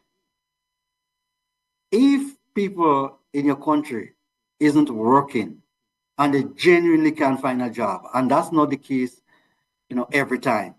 You have some people are just bad-minded and they are old thieves. They just go and that's their livelihood. But you have some people that genuinely need a bunch of banana or genuinely need a pumpkin or something like that, and they don't have the resources to get it. And I'm not saying that they should go in people's land and take it, you know. But you have to understand the core relationship between unemployment, high levels of unemployment, and predial larceny. All right, they are directly related. The point I'm making, Sheldon, we need to basically take a collective approach with regard to the predial larceny. The police have to be involved, the politician, the society have to get involved in those things. If we don't curb predial larceny in our country, it's going to be a deterrent. It's going to be something that causes farmers to be despondent. It's going to basically affect our agriculture sector. And I don't think that this government is serious enough about predial larceny. Sheldon, we are the transport for the, how do we call them? The farm watch people. Where are the officers that are responsible for those? Sheldon, you see policemen, you know, who are predial larceny officer, and they don't carry a gun. You tell them go look for thief or hold thief outside there, and you don't arm them and you don't train them. Sheldon, do you know if somebody break up your house and you catch up with them, or the police catch up with them, there is a different charge and a different penalty than if somebody goes to your property and steals something and you catch up with them or you hold them. One is a criminal offense and the other one is a civil offense, something to that extent. One probably you can get 20 years in jail. The next one you can get 18 months maximum or something, or 2 years or whatever. Sheldon, we have to change look at the other thing. People start saying some things that affected this government. And tutus they run on in a week time they pass a hush out, what they call it, a hush out bill, that you can you're not allowed to do this and you're not allowed to do that. Tutus they pass that, you know. Farmers are crying out decades and decades, and nobody can pass a law to say, hang on, you know something, we will have to be more serious with those people who decide to, you know, the perpetrators who decide to terrorize people who work in the land. Sheldon, we have to be serious, you know, when you're a leader, you have to be in charge. You have to take control of things, or else things going to start controlling you. I'm not sure if things aren't controlling this government. They're not controlling things. Sheldon, it's going out of hand. It's happening at too much of a rampant rate. We need to more or less, when a man go on farm, we need to ensure as a government that we reap the benefit of his labor. Those who labor should be the one that holding the rain. There is something they call the state, and you have the arms of the state. And you need to use the arms of the state at your disposal to ensure that one set of people don't terrorize another set, especially the minority. And this is what we are allowing to happen. And we need to take control of that because definitely that is a cancer. And we need to root that out. We need to get rid of that. You don't have no two ways about that. Sheldon, we cannot continue like that. Simple. A lot of people not getting back into the land because of Predial larceny. A lot of people. They will tell you, boy, if I go back and do that, somebody might dead. Or if I plant it, I mightn't get it. Either way, it don't make sense. Either way, it's two negatives you end up with. So I'm saying that the government have the work cut out, the authorities have the work cut out. This is something that need urgent attention. When you see the Predial larceny officer coming, you should have respect. You should start shaking. You as somebody who decide to steal and terrorize other people. More or less, they see the people who in charge of those things as jokers, as people. They don't have the support. They don't have the government support. In fact, some of those officers are being used to do other normal police work. You hire them as people who you want to take care of Predial larceny, but they end up going and do civilian job that the other police should be, dealing with. You can't do that, Sheldon. You need to take charge of things. And you know what's strange? The policemen and the in authority know better than that, They know what needs to be done, But I guess, when you're taking orders from the boss, you have to be careful. Brother BJ, we are totally out of time tonight. This conversation has been very, very, very informative. I'm seeing the comments from various folks on the live, and I'm getting some personal messages as well. Very informative. And we will definitely have to have you back soon because, I have about 8 questions for you that I couldn't ask you yet. I know you will have a lot, and I'm sure the listeners of the side have a lot. Yes. So we can continue that conversation another time. As usual, I'm at disposal to the people. I'm at the stage in my life now where more or less my life is dedicated to the people of Grenada, and I would do anything for them. Anything. When I say anything, I mean anything. Because Sheldon, you know something. Probably I should end on that note. Growing up, we didn't have much. And it's the people of this country that make me who am I today, especially the people of St. Patrick's East, River Sally, Rose Hill. Those are the people who look after me and, provided for us when we didn't have anything. And now, at that stage in my life, it's time for me to give back. Yes, indeed. Yes, and I dedicate the rest of my life to the people of Grenada. That's it. Brother BJ, I am so happy. And folks, let me tell you, Brother BJ could tell you. I call him after 4 to ask him to be on the program tonight, after 4. And without hesitation, immediately it was like, yes, no problem. And you've heard the volume of information that he's been able to put out here tonight. Definitely you will have to come back. And soon, because we are everything to talk about still. Whenever you want, Sheldon, I am here. Yes, indeed. Talking Points is one of my favorite programs. I listen to it every night, more or less. Yes, that's my sleeping pill before I go to bed. So, that's all right. Anytime, I'm really happy to be on your program tonight. And I want to tell all the listeners, whether it be NNP, NDC, it doesn't really matter because I'm not political. I love you. And I love you, immensely because I cannot stop thanking you for the life that you gave me. Yes, indeed. Brother BJ, thank you so very much. We will be in contact soon again. Thank you so very much, my brother. God bless, and God bless Grenada. Bye-bye. All right. Folks, we've been speaking there with a good brethren of mine, Brother BJ, yes, Bertrand John, and we have been speaking about the issue of agriculture. And we know this is not an issue that we usually speak about on Talking Points, but it's an important issue. and it is an issue that we will have to speak about again during this year. Brother BJ is a very, very informed and informative. So he has a lot of information and he can inform us as well. So he's informed and informative on the issue of agriculture and various aspects of it. But there's a lot we have to talk about still. He will be back on the program. But that's all the time we have for tonight. Yeah, 10 o'clock gone by. We, Papa, time to run. Yes, that's all the time we have for Talking Points tonight. It's been wonderful being here with you in everything you say. And do it safe and secure. Want to be speaking to and with you and definitely not about you. My name is Sheldon Scott. I'm out of here and love each and every one of you. We'll be back tomorrow night from 8 p.m. with more talking points for you.